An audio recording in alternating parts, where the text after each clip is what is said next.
So I have some words. I have some words in regards to a certain graphic novel that I have read recently. And a little context, I wanted to go for like a full aesthetic change for this one because it is about something very near and dear to my heart, which is like my entire aesthetic. Gothic ambiance. I love the classic literatures of like Dracula, Frankenstein, Dorian Gray, Jekyll and Hyde.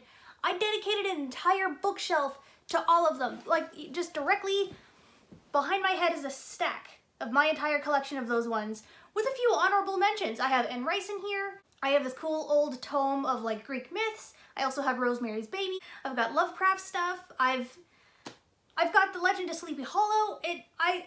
This is my aesthetic.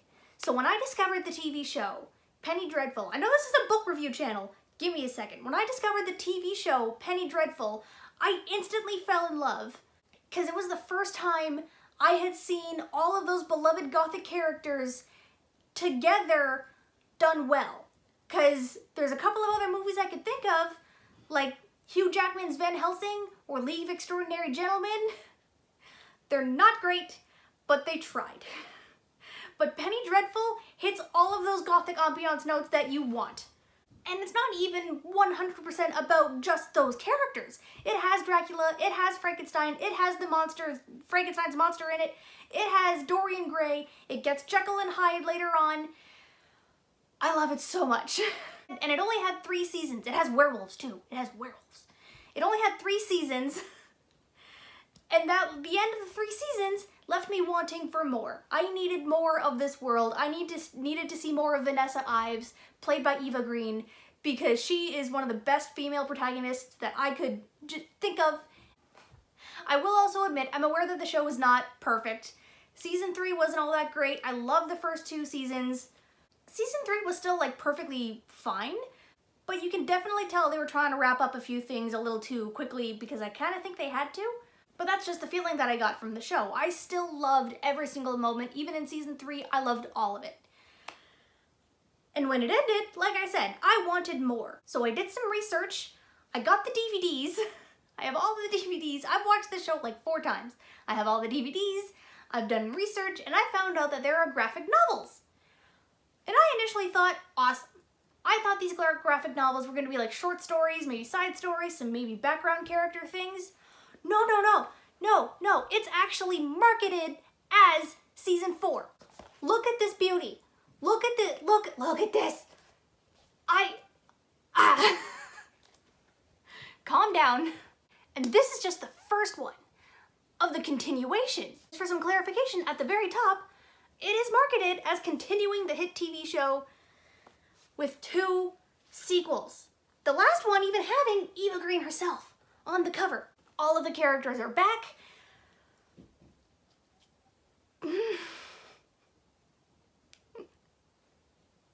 They are back.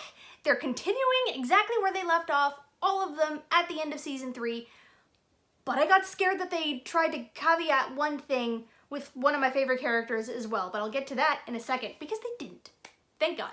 So from here on out, just to make things a little bit easier, there are going to be spoilers from the Penny Dreadful TV show. That's just going to happen because we're talking about like the ending here. We're talking about the ending of the show, so there's going to be spoilers for the show. And there's going to be spoilers for these graphic novels because it's a continuation of that. So that makes sense? So, spoilers. Vanessa Ives is dead. Ethan Chandler is grieving. He is very upset. Malcolm is grieving, also very upset. But they're getting along okay. They're getting along fine. They're grieving healthily, in healthy ways. And they're getting along well. The other characters, I actually just realized the plot point was brought up and was never resolved. I'll get to that in a second. In the continuation, our beloved Mr. Lyle, the adorable Frenchman in the show, he's on an excavation in Egypt and they find this new tomb and he recognizes the myth carved on the side of it, which is the lore that we already know from the TV show about Amun-Ra, Amenet, their reincarnations, how it's those 2, Amun-Ra and like the devil trying to get Amenet, which was Vanessa that we now know. And he doesn't want to open this tomb because it'll bring devastation and the devil back, as per wonderful Gothic ambiance. And of course, the tomb is brought to London. It's opened against Mr. Lyles' wishes by cultists following Satan himself. Because in this one, now at the very end of the story, we get an entirely new character who is cool. I like him. His name is Belial, and he's a mummy. He's a resurrected mummy from that tomb who can bring back more of the dead and make more mummies.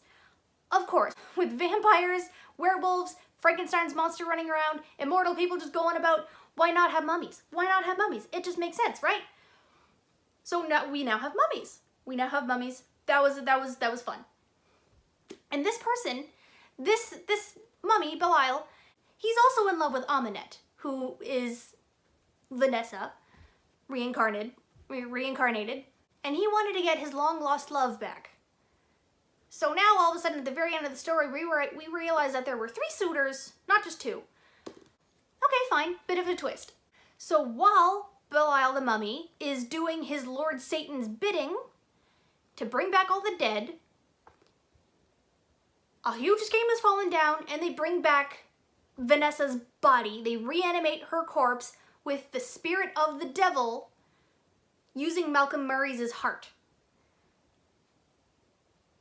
Not gonna lie, kinda cool, really twisted, given what we know of the show, how Vanessa never wanted to be possessed. That was the entire arc of the show.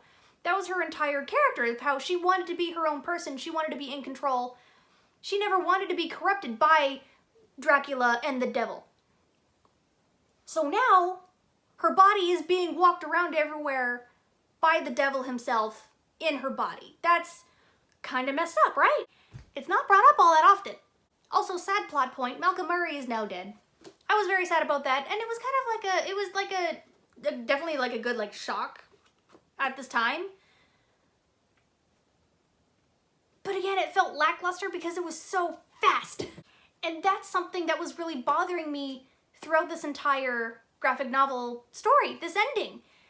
Everything was so fast. Everything was fast-paced. All the characters were going from point to point to point to point, sprinting, and we weren't able to sit and settle in any of these moments. In the show, you were able to sit and settle in this ambiance of Dorian Gray's hall full of portraits. You felt you were in there and that they were watching you. Or we were in Malcolm Murray's house with Vanessa, just enjoying the warm safety there that they were trying to maintain. You felt those moments. You didn't feel any of that in these. That was all gone. So the pacing, super fast. All of the gothic ambiance, not really there anymore. They were just relying on the TV show to be like, hey, remember this? Yeah. That was it. That was kind of it. So fast forwarding a good bit, we get to the part where Ethan Chandler, the person who was in love with Vanessa, who had to kill her, tragically, at the end of the season 3, sees Vanessa's body, walk out of this mirror and confront him, pretending to be Vanessa, saying, yay, hi, I loved you, I am back. Wanna bang? And they do! He doesn't question any of this. He doesn't question any of this. He doesn't question how she's back. Demons are roaming everywhere. Mummies are roaming everywhere. The dead woman he loves is just walking out of a mirror, and they bang. Like, what? I'm sorry. I'm getting a little heated because Ethan Chandler wouldn't do that. He was smarter than that. He would instantly question, something is wrong here. This isn't Vanessa. But no. The one thing I can chalk up in that one is that the devil in Vanessa's body, he has mind manipulation powers. It's not really established at this point, but he has mind manipulation powers, so I had to rewrite in my head of okay, maybe Ethan was just being brainwashed immediately, but it didn't really set that up. Again, because the pacing is just so fast. So that's another thing that absolutely bugged me, just the characters that were smart, the characters that were smart, that we knew, that we trusted, made really quick-paced, dumb decisions. And in regards to character decisions, we then have Lily Frankenstein, who was originally known as Brona Croft in season 1 and 2, I don't know the exact order, admittedly, timeline-wise right now, but I believe it was... No, yeah, season 1, she's Brona Croft, she's sick, she passes away. Victor Frankenstein takes her body, does his Frankenstein electric resurrection magic, brings her back to life, brainwashes this woman into thinking she's Lily Frankenstein, his cousin, and was going to be betrothed to the creature, the original Frankenstein creature. A common turn in Frankenstein movies, making a female. Okay, love that moment. And then what I loved even better about Lily Frankenstein's character is she became self-aware. She remembered everything. She knew all of the brainwashing that was going on, and she hated all of it. She left Frankenstein, and she went to go be with Dorian Gray. My favorite scene is the two of them, Lily and Dorian, dancing, waltzing around in these gorgeous white clothes. Blood is running down their backs, and it is staining the floor because Victor shot them both, but they're not dead. That is the ambiance. That is the imagery and ambiance I love in this show. Just the beauty of it and how dark all of it is. And I love Lily Frankenstein coming into her own. Part of what I didn't love in season 3 is how her arc crashed and burned. It did. But then Lily is back. Lily is back in these arcs, in these graphic novels. And for a quick second, backtracking for one just quick moment, I wish the show had given us a conversation between Lily Frankenstein and Ethan Chandler. I wanted to see that conversation so badly, and that did happen here. That did finally happen here, but it was very fast, again, and it was gone. We weren't able to let the moment sink in, and Ethan wasn't allowed to be mad at Victor for very long. Hi. And for a while, for like the entire graphic novels, and I will admit this, it sticks to the lore that we know. It does. All of the characters, nothing has changed from the TV show. Great, right? But Lily has this one quick line that terrified me, because when her and Ethan meet, again, as like Lily Frankenstein, he asks her, because he recognizes her, he knows that she's Brona, and she knows this too.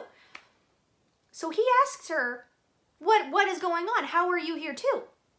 Are you okay? What happened? And then she says, I don't remember. All I remember was waking up, seeing this doctor figure, and running away. I thought they retconned Lily Frankenstein's entire story arc in the show, but everyone else's was the same, so I thought something had to be off. But that, again, it wasn't clear. I wasn't entirely sure because I didn't trust these anymore. So luckily, that was not a retcon. That actually was Lily being aware that Ethan and Victor are friends. She didn't want to screw up that relationship just yet. So she lied. She initially lied. But then when Victor shows up, and it's the group of them, there's a few others too, but we got like Ethan, we got Lily, and we got Victor, and Dorian Gray was there. They were all starting to kind of talk, and Ethan is starting to realize that no, Lily doesn't actually have like memories. She is Brona. Victor, what did you do? And he's mad. He is so mad. And I wanted to sit in that moment for a bit. I wanted to sit in that scene, have them talk and discuss everything and just fight. But no, that didn't happen. That didn't happen. I don't think we even get like an explanation in between. Demons attacked them and then they had to run off. So fast forwarding again, I'm just kind of going through plot point, the basics, the things that really bugged me right now. This will come into a cohesive review in a bit, I promise. So fast forwarding again, we realize that this entire show that has been about character developments and the philosophies in between them, all the thought processes, has become a MacGuffin chase. It's become a MacGuffin chase. Because our group, our characters, need to find this certain magic holy flame that will vanquish the devil. And the only person who has this flame is Dracula. Cool. I'm okay with that. I'm okay with Dracula coming back. I say small thing, there's a lot of small things. Not overly important to like a review standard, but all of the characters here are drawn as the actors, which I appreciated. They were all the same, you recognized all of them, except Dracula. Like, we met Dracula. We met him as Dr. Sweet, Dr. Alexander Sweet, I think it's Alexander, Dr. Sweet, and we know We know what this man looks like. He looks nothing like he does in here. In here. He looks completely different. The only thing I can say is that I know Dracula's a shapeshifter, so maybe he just changed his appearance to go into hiding. But everyone recognizes him anyway, so that wasn't really a plot point. So they get the sacred flame. They get the sacred flame, and along with all of that, we're finding out this entirely other different lore backstory between Dracula, Frankenstein, Vanessa Ives, how they're all interconnected, and now she might also be the reincarnation of this woman named Lilith, who's a common demon name. We didn't need another backstory. Why did they give us another backstory when we already had the Egyptian backstory? We already had a backstory. I am so baffled by the decisions that the characters make and just how fast everything is. And oh, also there's more werewolves. I'm fine with that. The more werewolves, the merrier. It was great. A few character developments happened quite quickly. So yeah, there's more werewolves. That was kind of cool. Didn't do a whole lot for the plot because all of a sudden werewolves are just like killing machines. They're a little OP. I mean, yeah, Ethan Chandler, when he's in like werewolf form, he slaughters like a bunch of... That happens. He's kind of OP when he's in his wolf form. But also, in this one, we could have had an entire arc, or even like 4 episodes of Ethan trying to gain control of his werewolf powers to like be able to change at will. Now it takes like 2 pages in a dream. Great. So he becomes a more self-controlled werewolf now, more of a shapeshifter, Lycan. So cool. I mean, he leveled up. Great. One more thing that was just an outright what moment was that Dr. Jekyll is here. We know Dr. Jekyll, and every now and then he's being called Lord Hyde, and his personality is kind of shifting, or at least the characters say that his personality is shifting, because for as the reader, he seemed exactly the same between all the scenes. I don't know how his character was shifting.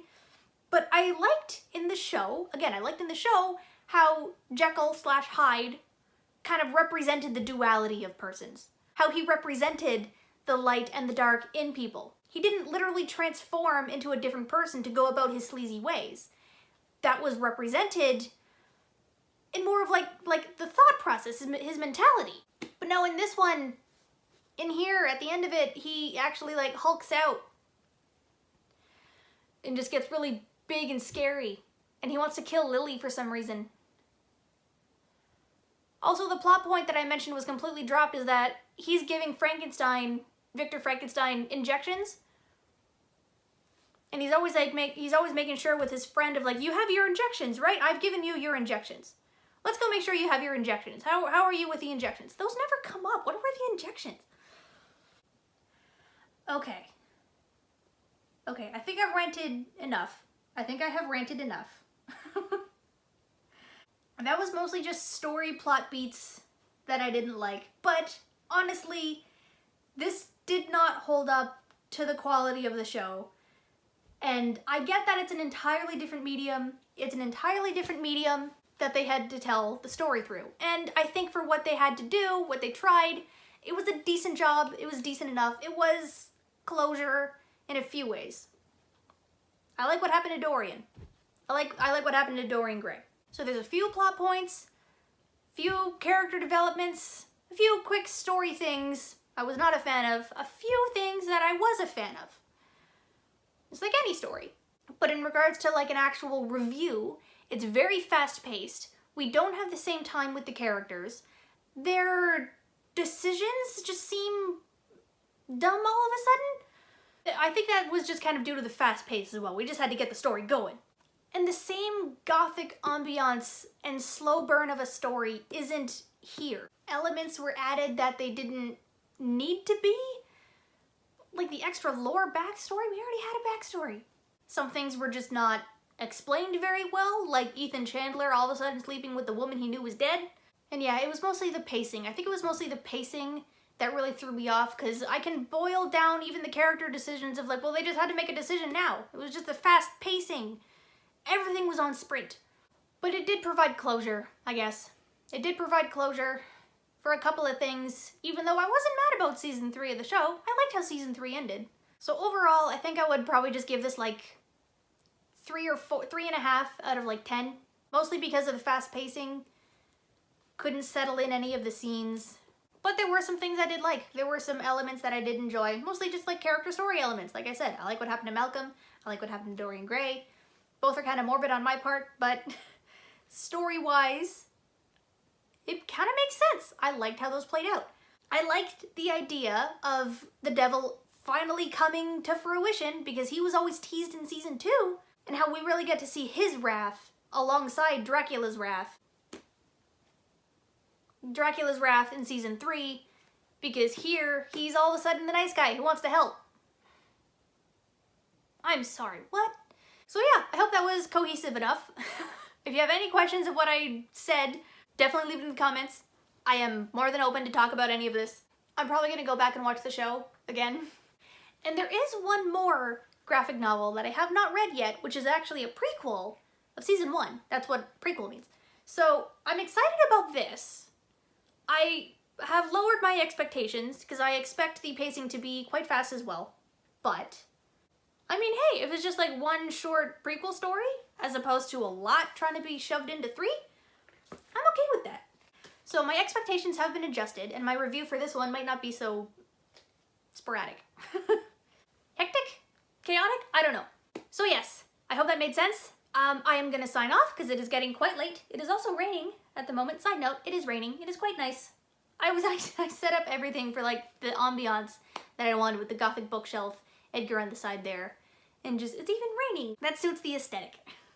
Anyway, I'm actually gonna sign off because it is getting kind of late. So, feel free to comment or subscribe or like the video. I appreciate all of that, and it really does help with the channel grow and everything. And yeah, I will see you guys next week. And I'm probably gonna go watch Penny Dreadful again, TV show wise. I might start in like season 3 because I watched season 2 recently.